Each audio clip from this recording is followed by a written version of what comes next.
Good afternoon, folks, and thanks for joining us. Welcome to the MMA Sucka Podcast. My name is Tim Wheaton, joined as always by the editor at MMA Sucka, Frazer Crone. Frazer, how's everything this morning, sir? Yeah, good, mate. Thank you. We were just talking that despite the fact there was a Bellator card this weekend, I think the main headlines have come from the world of WWE and boxing, to be honest. There haven't been an awful lot of headlines in MMA this week. So, yeah, it might be a little quieter of an episode, but, we're going to look ahead to this weekend's UFC card and, see how long we can get it going. I didn't realize that you were this much of a wrestling guy. I always check your articles in the morning to make sure I know what's going on in the world. And there's some wrestling articles here. I didn't know that you were such a wrestling guy. Tell me a little bit about Ronda Rousey appointed at the sign. Yes. Yeah, I'll be honest. I'm not a wrestling guy. I'm a Ronda Rousey. No, not at all. I'm a Ronda Rousey fan. Oh, I like Ronda Rousey. And obviously she's one of the few that have gone from the UFC over to the WWE and actually, done quite well. She won. Like I say, I'm not a WWE guy. I know that she won a title. I know that she dropped a title at WrestleMania a few years ago. Obviously, then she hasn't been in the ring since. She went off. She had a child with Travis Brown, as we know, and then she returned at the Royal Rumble last on Saturday night and won the event, which, to be honest, wasn't a great surprise for anyone. If you're going to have a star like that return, they're going to win it. It's the same, with the sort of face of the company at the moment, Brock Lesnar. I think, I looked through a few results and he lost the title, but then he won the Royal Rumble, so he's automatically straight back in a title opportunity. When you've got these big names that clearly cross over, they're big, they're getting the push, which, Dana White could maybe take a little bit of a inspiration from Vince McMahon, because these are the guys that you want to be pushing. Brock loses a title, he's straight back in a main headline talking point because he's won the Royal Rumble this weekend. So yeah, I wouldn't say I'm the WWE guy at MMA Sucka, but I'm the Ronda Rousey guy at MMA Sucka. I focus more on sort of her WWE career than I mean, I couldn't name you 10 current WWE stars, but asked me back in 2002 or 2003, I have to list off the whole roster. So yeah, that's actually true. But yeah, Vince McMahon with pushing stars, the Brock Lesnar played hardball with him. The guy negotiates, and the WWE recognized his star power. And today, Brock gets paid. Brock gets paid very well, and he's worth it. The UFC isn't doing that part of, like, they're playing hardball, and then they don't pay their stars. But yeah, Ronda Rousey, I followed her wrestling career a little bit, not dissimilar from you. I think I watched the one where there was the three women in the title match. And I do like the Royal Rumble as well. Not because I don't like wrestling overall. Like you, I was a 2002 guy. We're talking Mankind. We're talking Cactus Jack. We're talking, The Rock, these types of bad boys. Who was the Sweet Chin Music guy? Shawn Michaels. Man, I bet people who watch wrestling are like, "Oh, Shawn Michaels, you idiot!" Yeah, exactly. It's so obvious. I know, and like you, I like watching the Royal Rumble because you always get the sort of crazy returning, legends, as it were. Whereas, we grew up with these legends, and now it's saying, "Oh, we're having this legend return, hasn't been in the ring for 10 or 15 years." It makes us feel old, and it's just, but what's funny about talking about legends is that we're at the point where we don't know who these guys are. So, like, one of the guys at the Royal Rumble, I think 2 years ago or last year, it was the guy who had like apples as his theme, and they were like, "He's back, the legend." And then you and I are like, "Who the hell's that guy? I've never seen this man in my life." Exactly. Yeah. If it's not sort of John Cena or Brock Lesnar, you have to think quite far back to remembering, if they're not sort of like the main guys when we were growing up watching it. But, like you say, Brock Lesnar played hardball, and Vince obviously saw his worth and paid him what he's worth. And as we talked about on the show last week, Dana White needs to see the worth of his fighters and pay them what they're worth, because at the moment, we've got all this stuff going on with Jake Paul. And it came out after our show last week that the UFC had sued Francis Ngannou, just before his fight with Cyril Gane 2 weeks ago. Sorry. Know the worth of your fighters and your employees, essentially, and pay them what they're worth, because otherwise, you know, there's options out there. We saw Cain Velasquez go over to the WWE. Yes, he only had, I don't know, one fight or the best part of a couple of months in the organization, but we saw Ronda Rousey, you know, yes, she was on a 2-fight skid and she sort of lost her love of MMA by the seams of it, but she's made bank. She probably made more out of her WWE career than she did a whole MMA career. And she's only been in the WWE probably a grand total of what, all in all, a year, 2 years maybe. And she was in MMA for, you know, most of her sort of fighting life. She's obviously, she started as a judoka, but you know, most of her fighting career was, she's most famous, I should say, for her MMA career. And yet she's probably made more money doing in 2 years what she did in 10 years in MMA, which I think it just speaks volumes, to be honest. Well, yeah. So Ronda, I love talking about Ronda because she actually doesn't get the respect in MMA that she deserves. She absolutely was not getting paid. She was one of the highest paid athletes in the UFC for a short period. She still wasn't getting paid what she was actually worth.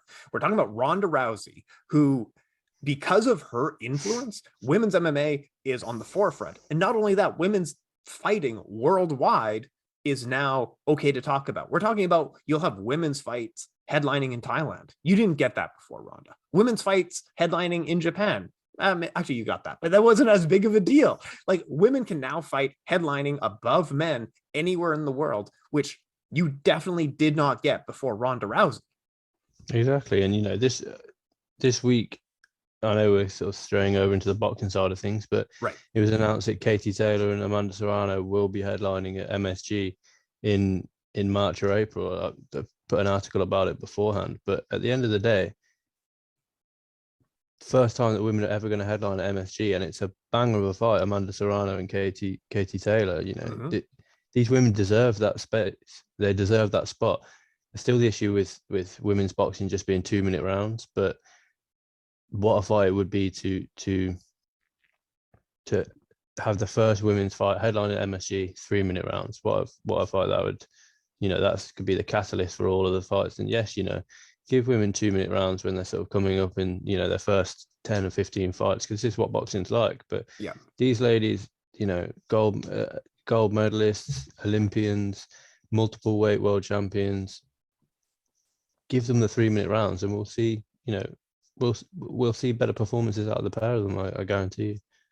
Oh, I totally co-sign with you. And I think it tells a better story. It creates better game planning when you have longer rounds. So when women's MMA was coming up, we had this discussion. This was around the time of Gina Carano. And then the athletic director of Nevada went on interviews and would say things like, well, women aren't as athletic as men, and therefore we do shorter rounds. But the men are not fighting to their maximum. Men don't, like, you know what I mean? Of like, in a 36-minute boxing fight, that's still not 100% of capacity of men's athleticness. And then you're saying, so women need to be a third less than that. Still doesn't make sense. Exactly. Women can fight for 36 minutes. Absolutely. And they can fight the full rounds, 3-minute, 2-minute rounds. That's like amateur fighting, right? Yeah, for sure. And, you know, you've got someone who's 0-0, a male that's 0-0, and he'll be in his first 3-round fight, first 4-round fight in boxing, and he'll still fight 3-minute rounds. You know, you've got the sort of Tommy Furies of this world who, you know, are still coming up, and he's fighting 3-minute rounds. You can't tell me that Katy Taylor is not more experienced and more skilled than Tommy Fury, because I'm not going to listen to you if you say that, you know. And at the end of the day, you can have, like I say, you can have someone that's 0-0 and still be fighting 3-minute rounds. And you've got Katy Taylor versus Amanda Serrano, multi-weight world champions, the pair of them, you know, world champion gold medalists, and yet they're not allowed to fight 3-minute rounds. It's, you know, it is what it is. And then people complain that women's fights always go the distance and whatnot. And it's like, well, give them an extra minute per round. So they have that time to work. You know, they have the time to hone their skills in the, you know, the first 30 seconds of the majority of boxing round, is the feeling out process. That's true. You know, yes. There's not an awful lot of shots thrown in the first 30 seconds. You know, you have your anomalies, but very rarely do you see two guys or two girls just go straight at it in the first 30 seconds. That's a quarter of a women's round gone in just the feeling out process. Absolutely. Now, if you compare that to the UFC, where the women are treated equally, 5-minute rounds, 5-5s for a headline or a title shot, 30 seconds for a UFC fight is nothing. It's a tenth of a round. So, you know, at the end of the day, it's you've got 4.5 minutes then of not feeling out time, as it were, of actual, you know, working the jab, finding your range again. And I think it's very backward, the way of thinking as far as women's boxing is concerned. But, you know, and they're still not paid correctly, which is why, you know, this fight will be interesting, because you've got Jake Paul, who is sort of co-manager of Amanda Serrano, who is constantly on about fights to pay. Yes. So it'll be interesting to see how much Serrano can sort of make from this fight. And, you know, obviously Katy Taylor with Eddie Hearn and Matchroom, they've just signed exclusively with DAZN within the last sort of 4 or 5 months. So it'll be interesting to see how much these women actually make in comparison to, you know, if we have a multi-weight world. We've got, in a few weeks, we've got Josh Taylor versus Jack Catterall. That's Josh Taylor, undisputed champion. Let's see how much money he makes in comparison to Katy Taylor and Amanda Serrano. And I can guarantee it'll be more, despite the fact that, you know, on paper, the Taylor-Serrano fight is a lot more competitive, and it's you know, each woman is bringing a lot more to the table, as it were. You know what's crazy is we're talking about like women's boxers get paid nothing. If women's boxers were making that same salary in the UFC, they would actually be pretty well paid compared to their other fighters. So I'm just reading here, Amanda Serrano's last fight, she made $275,000. Like, again, in the UFC, she's making more than the reported payout for Weili Zhang and Joanna Jędrzejczyk combined. And we're saying she's not getting paid compared to, this is how bad the pay is in the UFC. Her next fight, she should be in the millions, maybe not above 10 million, but she'll be in the millions for this upcoming fight. And I'm talking about Serrano, who's kind of the B side coming into this fight. Katy Taylor is kind of the more popular one, right? Yeah, for sure. And, you know, Katy Taylor, I think it's up at, it's more in and around Katy Taylor as well. I think it's set to be at lightweight. So at the end of the day, you know, Taylor has all the chips, as it were. You know, she's the one that's sort of bringing the A side. Like, you know, like if we had a UFC versus Bellator event, let's be honest, the UFC champion is seen as a lot. Yes. You know, it's much more well regarded as the Bellator champion. The UFC is the A side in that. You know, this is Taylor's defending WBA, WBC, IBF, WBO, and Ring female lightweight titles, and it's a belt that she's made 5 defenses of. You know, she won it back in 2019 against Stephane Bazoun, which was a controversial fight to say the least, but you know, it is what it is. And we've got to remember that Katy Taylor beat Cindy Serrano, the older sister of Amanda, in what would be, you know, Cindy Serrano's last ever fight. But we also have to remember that she hasn't fought in America since 2019. She's just exclusively fought in the UK.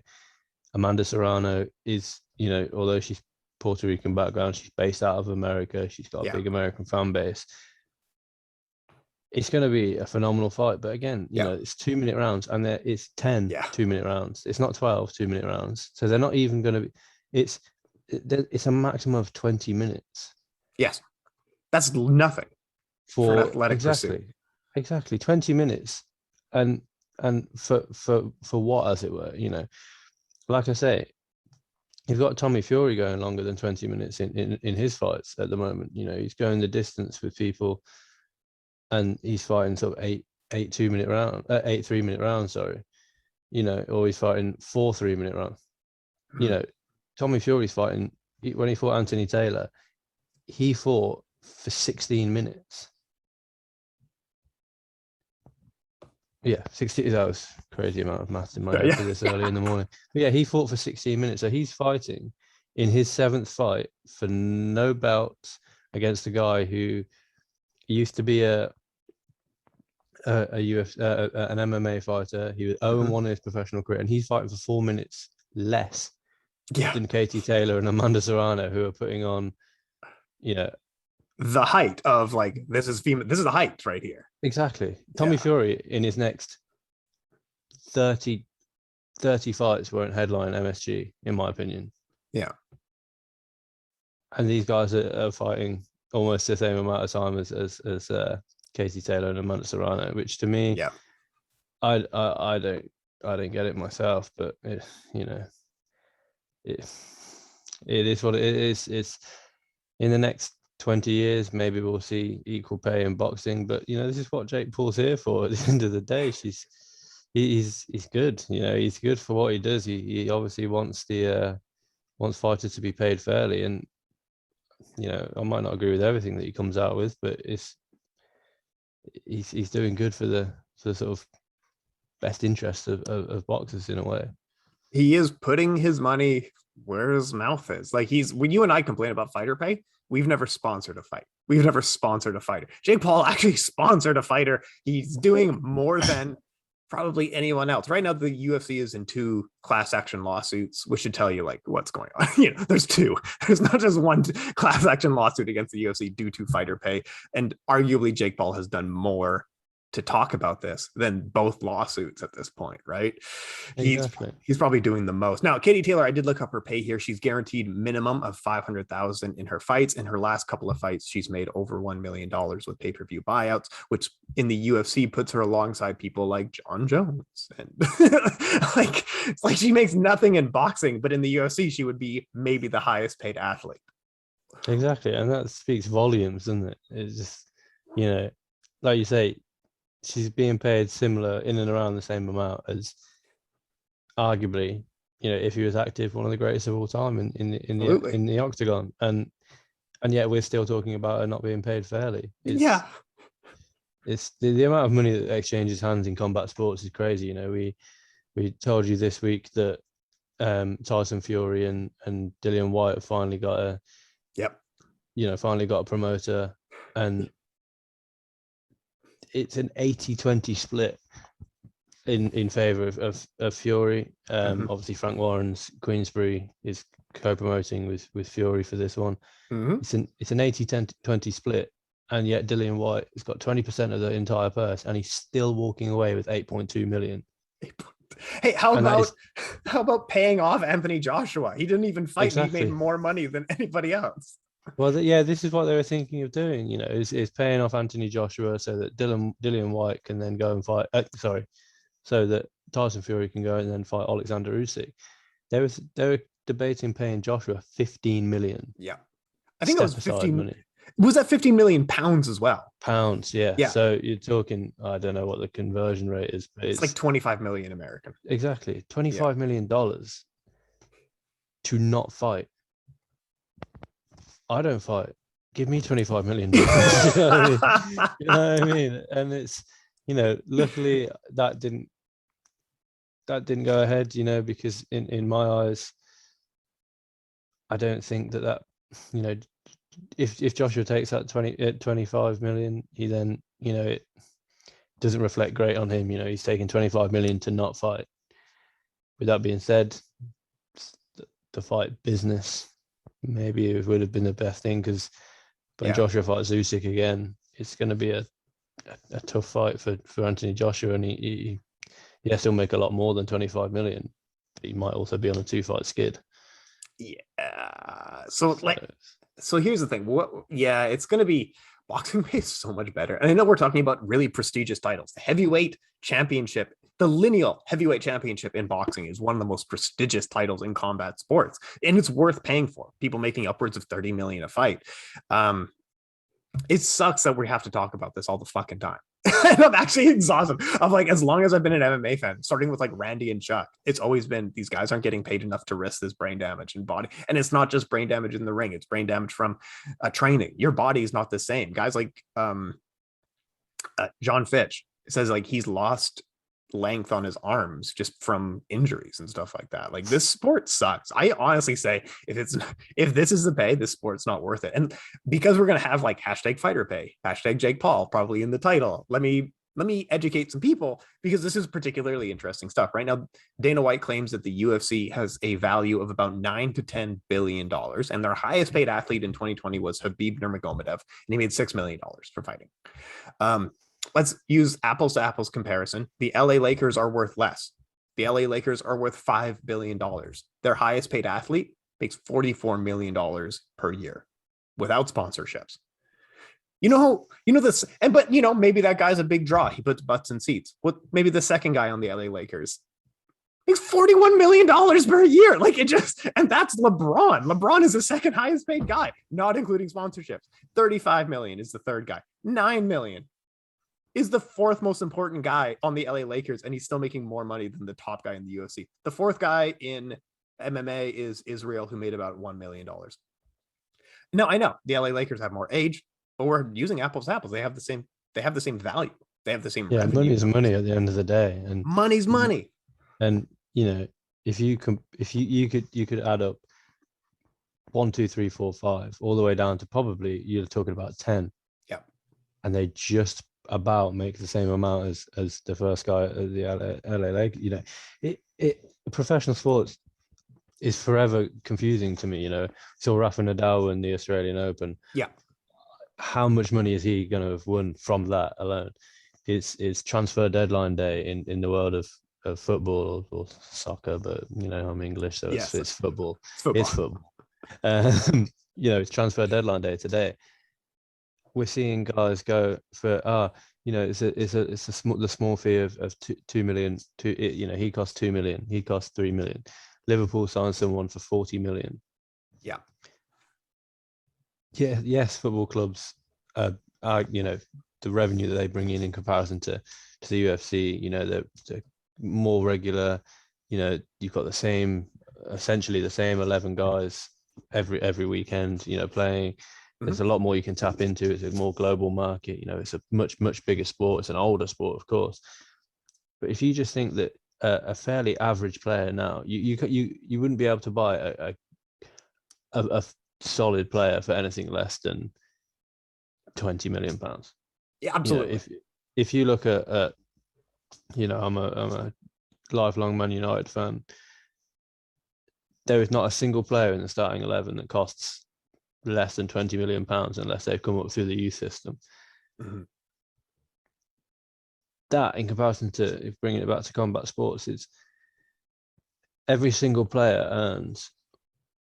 in the first team earns more than the UFC's top paid star last year in Khabib. 6 million for Khabib that's a lot of money for a fighter. But if you compare that to, you've got players at Man United who have been offered £450,000 a week contracts. Mm-hmm. He earns in a little over 4 months what Khabib earned in an entire year for, let's be honest, a lot less. He's not putting his life on the line every time he goes out to compete. He's yes, I'm not denying that they're all skilled players, but he's kicking a ball around a pitch. Khabib is going into a cage to fight another man who wants to take his head off, who wants to put him to sleep. It's the relative payments should be a lot more in favor of all combat sports athletes, and it's not. And I think bringing it back to this weekend's UFC card, the UFC, I'm looking down the card now, they're saving a lot of money this weekend. They're saving a lot of money. Any stars on this card? The biggest names, of course, are in the main event. Yeah. Outside of the main event, you're talking a lot of people that are on 10 and 10. I'd argue that the second most best paid athlete is going to be Sam Alvey, and that's just through time in the UFC. That's just through longevity in the game. Sam Alvey cannot see, how anyone else is going to be paid anymore. Sam Alvey might actually make more than the guys in the main event just based on how the stuff breaks down. But yeah, Sam Alvey has publicly licked the boots of the UFC. So the UFC brings in a revenue annually of about 4.8 billion, and the average fighter pay is 150,000. Let's say you're a new player in the NHL, Frazer. You probably won't even play more than 10 minutes per month, kind of thing. You're not putting butts in seats. You're not a draw. How much do you make? You make $750,000 per year. You're not doing anything. But The thing is, what we're saying, and like some of these like catchers in baseball make over $30 million. I know that like that seems ridiculous, but they are being paid for the value that they have for how much this organization is worth. The LA Lakers pays an insane amount of money because that is X amount of how much the players are owed. They're not paid over amount for shooting a ball. Yeah, it's throwing a ball around. I know. Anyone can throw a ball around, but that's how much these organizations are worth. And therefore they're worth being paid a lot. Sean Strickland is headlining on ESPN. If you are in a sport that's headlining on ESPN, Sean Strickland's going to make like $20,000. That's, come on. Exactly, and it's not like he's headlining in a chess match. It's headlining in a 25-minute fist fight, which, you know, if something goes wrong, it could be curtains on not only his career, but, you know, it could affect him for life. How many times have we seen guys, you know, Chuck Liddell's never going to be the same after he took all those knockouts in a row. Yeah. Physically, and like you say, John Fitch, through all the injuries, he's lost, quite literally lost parts of his body. Yep. We've got, obviously, you had that excellent article on Shogun Hua this week. The way those guys used to train, even before they got into the ring or into the octagon. Yep. That takes years off your life. There's no way that the guys at the shooter box have not shortened their life by the way that they're training, hard sparring 3-4 times a week, then going into a fight at the weekend, then probably hard sparring on the Tuesday after a Saturday night fight, and getting straight. And, you know, obviously in your article you spoke about the tournament. That wasn't a tournament that was prolonged over 5 years. Yeah, that was a tournament that was within, you know, a short time period. And it's fight, recover for a few days, hard sparring, fight, recover for a few days, hard sparring, fight. And, you know, you're wearing your body down. And only now, when he's sort of, you know, retired, does your body have time to sort of mend and heal. But because of the amount of time that he spent doing that, will his body fully, you know, realistically, MMA fighters should train hard, you know, have a say a 5-year career, take 3 years off, and then have another 5-year career. Like Korean Zombie, you know, he was forced into sort of temporary retirement to go and do military service, and then he came back and he's looked, in my opinion, better than when he first competed in the UFC. More you know, patient, he's getting a title shot. How good did he look when he came back from the retirement against Dennis Bermudez, against Yair Rodriguez for 24 minutes and 59 seconds? How good did he look against Danny Ige? Yes, he didn't look great against Brian Ortega, but he had that break where, yes, I'm not for a second denying that his military service wasn't difficult, but it's a different kind of wearing your body down as opposed to the fighting. So any little niggling injuries he had from fighting, you know, he's not rolling jiu-jitsu every day in the military, I imagine. I can't tell you for sure, but I'd be pretty confident, you know. So any little niggling injuries that he's had, maybe he's hyperextended his elbow training, or, you know, he's not taking constant shots to the head. So he's let his body go from being deteriorated to at the end of the day, sort of almost recovering whilst in the military, which is a crazy thing to think about, but it is what it is. And, you know, now he's back fighting again, and like we said, looks better than ever. So, you know, it's almost like all fighters should take a couple of years out in the prime of their career, but we know that's never going to happen. But time off really does matter in the fight game. There's a reason that fighters say like 3 times per year would be insane for a professional fighter, because the recovery time in between fights is, you need such a long period of time. And there's so much with brain trauma where we don't understand, because you can't measure brain trauma. You can't punch someone in the face and then not punch someone in the face and then measure, like, do they act different? You can't just do that. But it's unfair is what we know, because a lot of these guys who were in the golden age of boxing heavyweights, guys like Ernie Shavers and Ken Norton and like George Chavello, Joe Frazer, some of these guys have clear and present brain damage when they speak, and some of these guys don't. Like, there's no way of, like, some of these guys will just get this bad end of the Spencer Fisher deal and Chuck Liddell deal, where, like, clearly you have brain damage, or Wanderlei Silva, like, clearly do. Some of these guys will be like Chael Sonnen, who can still talk, still, like, fine, still function normally, and he took beatings, and it just doesn't make sense.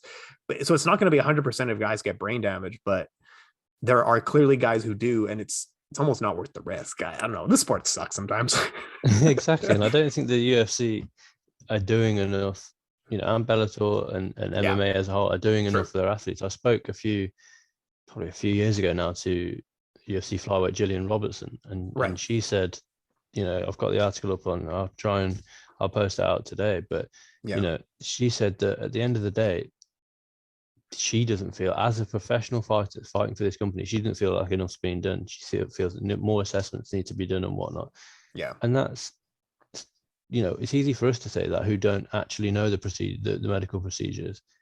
This is someone who has had multiple fights now in the UFC, has taken shots to the head, has given shots to the head, has gone through, she's fought on, pay-per-views, behind closed doors, fight night cards for local sort of promotions, and she still thinks that not enough's being done. And we could, how many more years are we going to say, it's still a new sport, it's still in its infancy? We're saying that now, and the UFC is 25 years old, or 7 years old now. At what age does the UFC have to be until it starts taking some kind of responsibility for fighter health, and bringing it back to what this whole conversation started as, that reflecting in the pay? Because at the end of the day, these guys, like we say, are putting their lives on the line, essentially. If they, we've seen deaths in MMA, unfortunately, and unfortunately there are going to be deaths in MMA in the future. Pay these guys what they deserve, what they're worth, because for you to sit behind a desk and just say, okay, he is worth 10,000 if he wins, and 10,000 for show money and 10,000 for win money. That's easy for you to just put a price of all new athletes, if they're not like a CM Punk entering as a sort of celebrity athlete, as it were, or a Michael Chandler who has got an extensive background. On this card we've got the tough winners, Brian Battle and Trezor Gore. These guys will be on 10 and 10. And one of these guys will only make 10,000, and the other guy will make 20,000 because he wins. But then, we've got Sam Alvey, who, how he's still in the UFC, I'm not quite sure, because he hasn't won a fight since 2018, and that was against Gian Vellante. But he's exactly. He's been in his last 6 fights, he's lost all of them. Knocked out, decision, split decision loss. He drew, then he lost via a naked choke. Last time out, he lost a split decision, and now he's fighting Phil Hawes, who, bad fight for Sam Alvey. Exactly. That's exact. He's Phil Hawes is 3-1 in the UFC, and his only loss is to Chris Curtis, and that was back in November. Like you say, it's a bad fight for Sam Alvey. It is, yeah. And yet the UFC can still continue to. I've got nothing against Sam Alvey, but he's using up a space on the card at middleweight for an up and comer in a way, And we've seen the UFC. One of the main stories coming out of all MMA this week, I'm sure we'll touch on the Bellator card in a second, but is the release of Jeremy Stephens from the UFC. Now that is something that, again, I've got nothing against Jeremy Stephens, but it's something that I've predicted in my outlandish MMA predictions and for the past 2 years, that the UFC will be releasing these guys. And it's about time. Unfortunately, it's about time that someone like Jeremy Stephens was released, because he's using up a spot on the roster for an up and comer, in my opinion. And does a Paddy Pimblett, does an Ian Gary, does a Mohamed Mokaev get that spot if someone else isn't sort of released? It's almost like an aging, bringing it back to football. It's an aging footballer. Yes, he's got the experience, but do you give a youth player a chance for him to really shine? And that's what I think we're seeing more in the UFC now. Is Jeremy Stephens is being released. Sam Alvey, if he loses this fight, he has to go. You can't lose 7 in a row. This is supposed to be the best of the best. It's true. And clearly, Sam Alvey's not sort of, if he loses this one against Phil Hall, he's not at that level anymore. And man, I don't want to keep. I actually want to move on. Like I know you're trying to move on here, but like Jeremy Stevens getting released also sucks and exemplifies other things that are problematic in the UFC. This guy has given his life to the UFC, over 20 fights at this point. He's headlined. He doesn't get attention. You've headlined. You've done favors for the UFC. You don't get anything out of that. Anyway, Sam Alvey, yeah, he's getting beaten up this weekend. I love watching Sam Alvey fight because I like watching Sam Alvey lose. So I love watching him fight as frequently as I can. But yeah, Phil, like this isn't a good fight for him. The UFC seems to like Sam Alvey, but they're not giving him any favors with these matchups at all. Let's talk about the main event. Jack Hermansson versus Sean Strickland. Sean Strickland's making headlines in the weirdest way possible. Just trying to be like a psychopath. And whether it's an act or not, he's just kind of being a weirdo about it. This weekend, he's on a bit of a win streak, and this weekend he'll be meeting Jack Hermansson. Jack Hermansson is a good gatekeeper. He's good in all areas. He's strong. He's tough. He's a good striker. He's a good wrestler. He's not an amazing fighter, but he's a really good gatekeeper. If you could design a gatekeeper on paper, you got Jack Hermansson. What do you think of the main event coming into the UFC this weekend? Yeah, for sure. And I don't think, it's disrespectful to call Hermansson a gatekeeper, because I think that he's more than aware that if he fights Robert Whittaker or Israel Adesanya, he loses convincingly. Yeah. But if he fights a Darren Till or a Calvin Gastelum, or like we saw last time out, an Edmund Shabazian, he wins convincingly. He's constantly on the brink of one more fight and I'll get a title shot, which is what you kind of want for a Sean Strickland, who, he's on a big win streak, but if you look at those wins, they're not the best wins in the world. Uriah Hall last time out was a good win. That is a good one. We all know how to beat Uriah Hall. You put your head on, you put your head on his chest and you go, you work for as long as you possibly can. Yeah. Sean Strickland's gas tank lasted in that fight, and it was good. And it was 25 minutes, and Sean Strickland for 25 minutes was able to work. Krzysztof Jotko, fringe top 15 guy, Brendan Allen, fringe top 15 guy. Jack Marshman, not a top 15 guy. Nordine Taleb, not a top 15 guy, Fair, and, yeah. And it's no disrespect to any of these guys, but Sean Strickland, he's that guy who, he lost in Submission Underground because he didn't know the rule set, supposedly, and he lost to the sort of jumping, flying, rear naked choke, whatever you want to call it. And I think, yeah, exactly. This is what I'm saying. And did he lose because he didn't know the rule set, or could he just not really be bothered? That's what it came across to me like. Just looking at the stats from Sean Strickland versus Uriah Hall, he threw 472 strikes, landing 221. That's exactly how you beat Uriah Hall, is pressure, constantly. Uriah Hall can't do his spinning back kick, spinning shit, as it were. You can't get. Uriah Hall's never been too slick with his hands. It's always been hands to set up kicks. Well, you can't set up any kicks if you can't throw your kicks, because you're sort of chest to chest, body to body with your opponent. His output, Sean Strickland's output, is always good. Mm-hmm. We saw him in a 3-round fight against Krzysztof Jotko.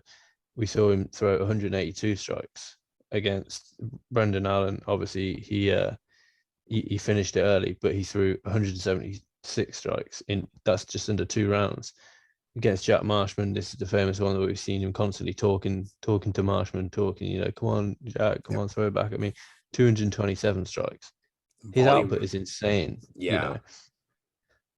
He lands 5.4 strikes per minute with an accuracy of just 40%. So he's throwing, seems like he's not awfully bothered if he lands or not, but as long as he's putting something in your face and he's throwing, he's going to be throwing you kicks and throwing you punches, and he's constantly, up and down, working the body work. Mm-hmm. It's going to be difficult for Hermansson to really get his game going unless he can time him and just drive through and get the fight to the floor. I think that's going to be Hermansson's best possible road to victory, because we saw him when he fought Jacare Souza. He almost submitted Jacare to become the first man. I know he's been submitted since, but to become the first man to submit Jacare, Yeah. But Hermansson's output isn't, it's not poor by any stretch. We got against Edmund Shabazian last time out, 192 strikes attempted across 5 rounds. He attempted 365 against Marvin Vettori in a loss where he was largely dominated, and he was still able to attempt that many strikes.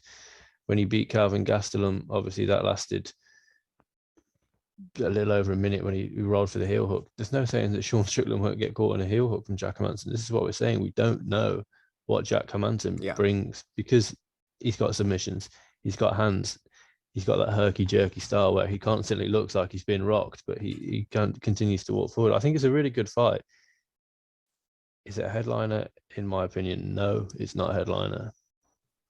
But it's the headliner for this card. It is. It literally is on the... like we said, outside of... I always think, would a casual fan tune into this one? No. Are we going to tune in? Of course, and we can find stuff throughout the. Dang it! Exactly. And why do we do it to ourselves? But and we can find stuff throughout this card that excites, and we'll watch every fight on the card and we'll break down. We could break down every fight on this card next week. Of course, we're not going to, because just the names. Someone like further down, Hakeem Dawodu. I like Hakeem. Exactly, but he's stuck on the prelims against Mike Trezano, which is a tough fight for him. Trezano, obviously a tough winner. Hakeem Dawodu could have the performance of his career. Yeah, but he's never going to get past that top 15 mark at featherweight, because he's fairly one-dimensional when it comes to being an elite kickboxer and not an elite wrestler. Hey, did you know Hakeem and I used to train together? And when I mean train together, I mean I was in the amateur class and he was in the class after that. This is pretty much. I did hear that you taught him everything that you knew. And... That's what I say. Yeah, when he's from Calgary. We went to the same gym in Calgary for a short time, but yeah, he was in a totally different class than I was. But yeah, I like Hakeem a lot. But yeah, like you said, so do I. I think he needs to get out of the Calgary gym. Is actually the issue. It's a Muay Thai gym there, and he needs to get like some wrestling. He needs to almost be a sprawling brawler a lot more than just being a good Muay Thai striker. So he was training with SPG Ireland in McGregor's gym, and that doesn't solve the problem. I said he needs to sprawl and brawl. And not notorious for their wrestling ability. Outside of Gunnar Nelson, name me a wrestler in that gym. Yeah, Johnny Walker's now training there, which is an odd turn of events. And outside of that, what have you? That gym has definitely taken a fall from grace in the recent years. Yeah. But the co-main event is Puna Soriano versus Nick Maximov. It's an exciting fight. Is it a co-main event fight? Absolutely not. You've got a guy who's 1-0 in the UFC, and Nick Maximov, and 7-0 in his career, against Puna Soriano, who will go for the first 5 minutes and then not go at all, and he will gas, because we've seen he's 2-1 in the UFC. So you've got 2 guys with a combined record of 3-1 in the co-main event. Whereas this week it was announced that Donald Cerrone is fighting Joe Lozon, who's got a combined 64 UFC fights. Yeah. And you've got guys with a combined 4 UFC fights in the co-main event. They have between them, they have 60 more fights. I know they're completely different places, different stages of their career. But facts are facts, they've got 60 more combined UFC fights alone than the 2 guys in the co-main event.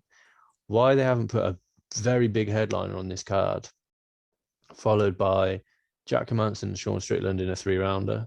Yep. Then Puna Soriano. The best fighter on this card is Shavkat Rakhmonov at welterweight. That's saying a lot. Exactly, and he is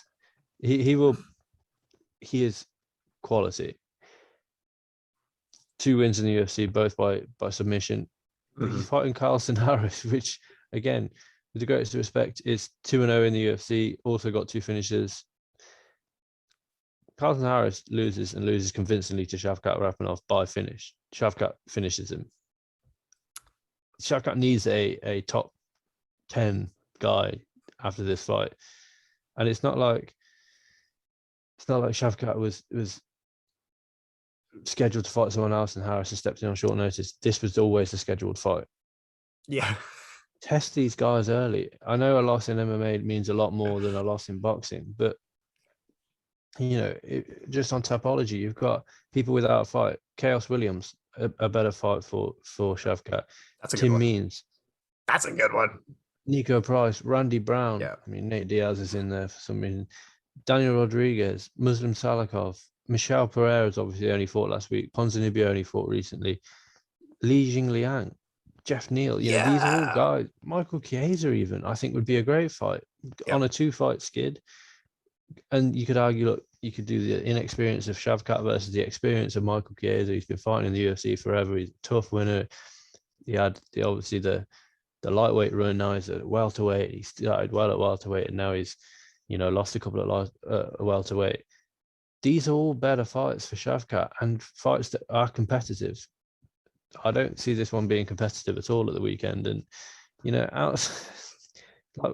we picked out probably the two best fights on that, or most entertaining fights, I should say, outside of the main event in Shavkat Rakhmonov and Hakeem Dawodu. Alexis Davis is fighting a girl with no wins in the UFC. What is this? I think, from what I remember, the only thing I really remember about the lady that is fighting Alexis Davis is that she weighed in and passed out on the scales. I seem to remember, and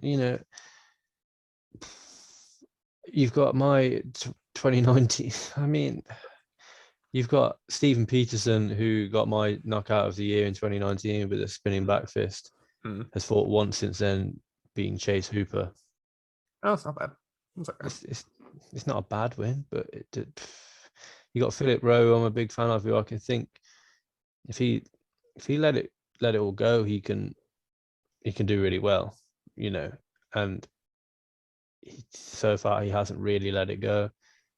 And then you got Malcolm Gordon at flyweight, who I think is a really exciting fighter, but again, he started his UFC career with 2 losses and he picked up the win against Figueiredo's brother. But outside of that, and it's for the second week in a row, we had no UFC this week. This weekend we had a Bellator card with obviously Ryan Bader picking up the win, Benson Henderson picking up the win, Darren Caldwell picking up a loss. Yeah, that sucks. That's rough for my boy. Exactly, and you don't want to see that, because he's had a lot going on outside of the outside of the sort of cage, the Bellator cage, but then you look ahead, and in a few weeks we've got a really good one championship card. We've got UFC 271, which is stacked. We've got the PFL Challenger Series, and then the next UFC Fight Night card, Rafael dos Anjos versus Rafael Fiziev, with Kyle Darkus on it, with Alir Latifi, and with Johnny Walker, with Joaquin Buckley, with Misha Serkinov. Why couldn't we sort of pull the Diana Balbita, who's on a bit of a tear at the moment, Jessica Rose Clark, who's a MMA Sucka favorite. She is. That's true. Why can't you pull a couple of these sort of bigger named guys? Jim Miller's on the card. Yeah. Why can't you pull a couple of these guys from that card and just say, that card's set for later on in February. Why couldn't you have booked these fights for earlier on in January? Early on in February by the weekend. Jessica Rose Clark could have fought on this card. I don't see any problem with her getting down to the 135-pound limit by that time. Jim Miller could have fought on this card, and Misha Serkinov could have fought on this card. That's 3 fights then that would completely change. And they're all main card fights, in my opinion, for this guy. You could have Strickland as the main event. Co-main event could be Shavkat Rakhmonov, and then those 3 fights that we've just named. And yet, they're deciding to sort of almost water down this card. It seems like they're trying to almost save money in a way, because that's what all it can be. we've got, like I say, we'll preview it next week, but in 11 days, we've got a really strong one championship card with John Lineker headlining for the. It's Bibi Fernandez, Bibiano Fernandez. Oh, that's a good one. Exactly. And we've got in a Muay Thai, we've got Jonathan Haggerty in a Muay Thai fight. We've got the interim heavyweight championship fight. Obviously, with Arjun Bulla's got his contract dispute stuff going on, let's say. And then, UFC 271 in a few weeks. Whitaker Adesanya, Taito Avasa, Derek Lewis, Jared Cannonier returns. I mean, Jared Cannonier versus Derek Brunson. That could have been, that should be the headliner. This week's headliner. Yeah. Derek Lewis versus Taito Avasa is this week's headliner. We know that they like having heavyweights to headline cards. Nasrat Haqparast versus Bobby Green could have come across. I mean, Alexander Hernandez, Renato Moicano, phenomenal fight, in my opinion. Two upcoming guys in the lightweight division who have had their wins, had their losses. Most important fight, as we know, is Casey O'Neill's fight on that card. Oh, of course. Let's call a spade here. There's no hiding the fact that she's going, Valentina's running scared from her already, and she's only 8-0. So, it is what it is. It's Casey O'Neill. But, these are all fights that could headline or at least be on this weekend's card to try and make it a bit stronger. And it's not strong at all, to be honest. I think my eyes will certainly be more on the boxing world this weekend. Yeah. And I'll keep an eye on the WWE. I will look at the WWE.com to see what the fallout of Ronda Rousey winning this weekend was.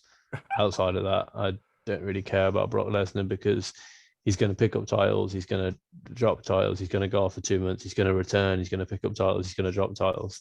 With Ronda Rousey, she'll be in WWE television now on the run up to April. WrestleMania. Does she win a belt? Does she not win a belt? That would be quite interesting to watch. But like I said in my article with Ronda Rousey, going back to her ever so briefly, she was looked after a lot. I watched I think she came in at number 27 or 28 this weekend. She was looked after a lot in that fight. She didn't perform any sort of wrestling moves, as it were. It was very much bull rushing her opponent into the corner, throwing these sort of, it's using her opponents as heavy bags in the corner, essentially. And that got her in the ring on the screen. You can see her in the corner of the screen looking like she's going to work. But she's not throwing anyone off the top turnbuckle. She's not doing any extravagant moves. She looked very rusty even when she was trying to throw I don't even know her name. Throw her opponent out of the ring at the end. But she's a name, and we can expect her to be quite rusty. Luckily, going back to the UFC this weekend, we can't expect Hermansson or Strickland to be rusty because they've been fairly active. That's true. And there's no these guys have both been as active as we want fighters to be. We don't want them to be fighting too often. We don't want them to be never fighting.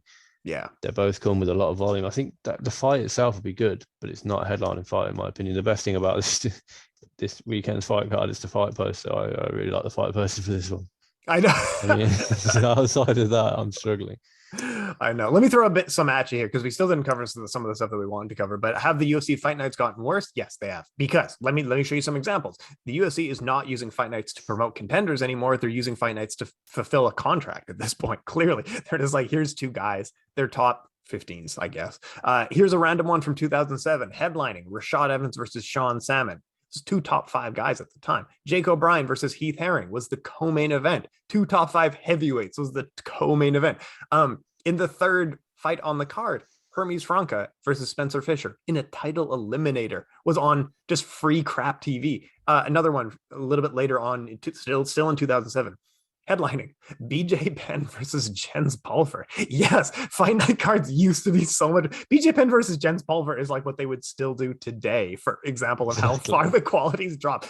Nate Diaz was in the co-main event against Manny Gambarian. Oh, this was the finale thing. Okay, Talis Leites was on it. Roger Huerta was on it.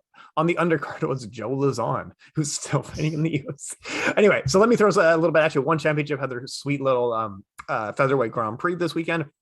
In the finals will be City Chai versus Shingiz Alazov. So this represents a glory lightweight champion fighting a K1 Grand Prix champion, which just shows how good one championships. This division is really good. Eagle FC, Rashad Evans, as we were just talking about, he was headlining on a fight night card, and he's headlining, or he's in the co-main event on Eagle FC. Rashad Evans beat up some guy. And then Sergey Haratonov and Tyrone Spong. He just showed why MMA is better when you fight MMA. Really tough loss for Cody Gibson in a good fight, losing to Ray Borg. Bellator, your predictions are already off as Ryan Bader defeated Valentin Moldavsky. Benson Henderson had a very good fight against Islam Mamedov. And yeah, like he said, a few other guys like Darren Caldwell got a loss. Eagle FC and any of the one championship. What do you want to throw? You thought we had nothing to talk about. Fuck. What else do you want to throw at me here? There's always fight debate to talk about.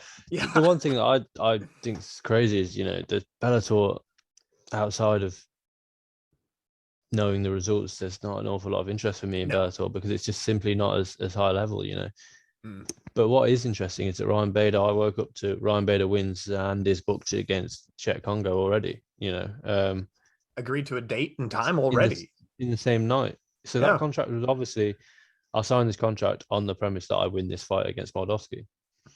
Awesome. So this is now Bellator's second event in Paris, and the UFC haven't even considered it yet. Yep. How are Bellator so far ahead of UFC in a new area like Paris? They've done Rome and this other stuff. They've done cool stuff. Exactly, and Bellator already booked. Obviously, we've got UFC London confirmed for the 19th of March with for the UFC, but Bellator already confirmed in May. They've got a show in Dublin in a few weeks. They're breaking into new. They've taken Bellator is European MMA. They've taken the majority of the stars. They've taken over Ireland. Aside from Conor McGregor and Ian Gary, they've taken over Ireland. They've got James Gallagher, Kiefer Crosby, Leah McCourt, who's facing another fellow Irish lady in Sinead Kavanagh. They've got Peter Queally, who's obviously just headlined against Pitbull for the lightweight belt. And they've got a whole string of other Irish talent. Bellator and Ireland go hand in hand, aside from Conor McGregor and Ian Gary. Why the UFC aren't tapping into, like we say, the Bellator market of now their second time in Paris. It only became legal in Paris, I think, last year or the year before. And Bellator already going back, they had Ross Houston versus MVP as their sort of first ever headliner.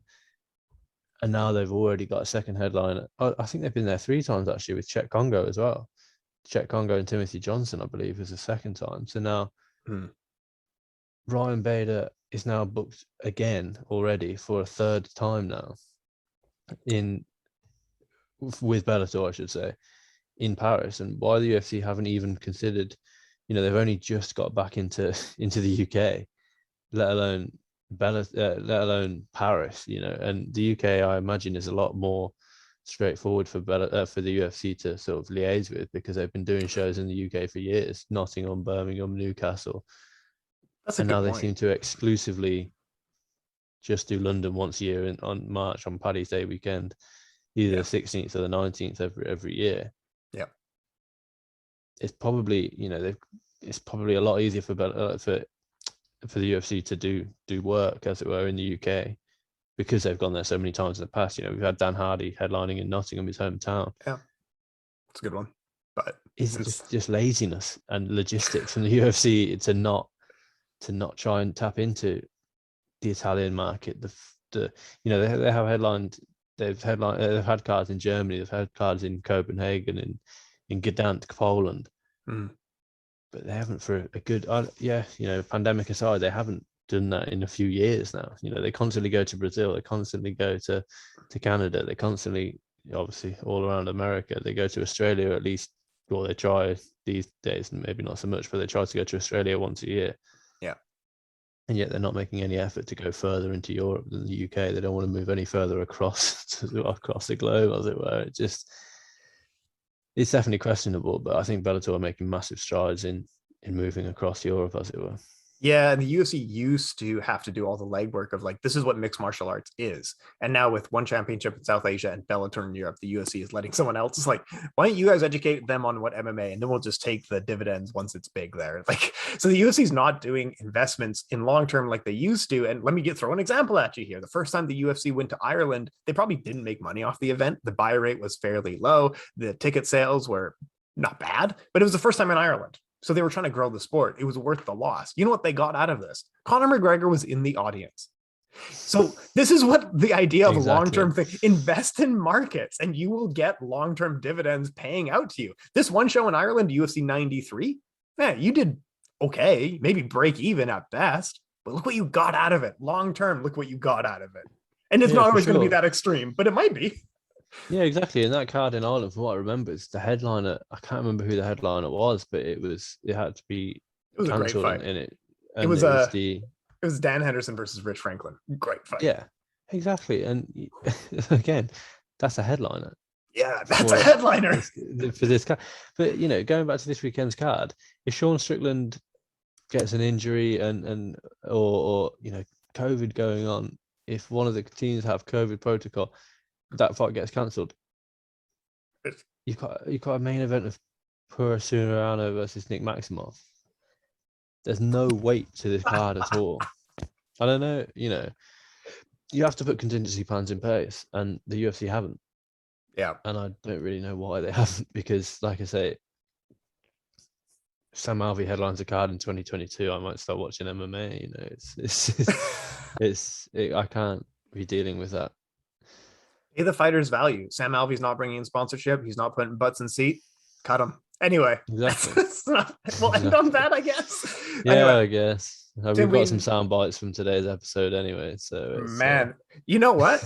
I don't know if you're getting credentialed after this episode. I need to maybe. Have they said yes already?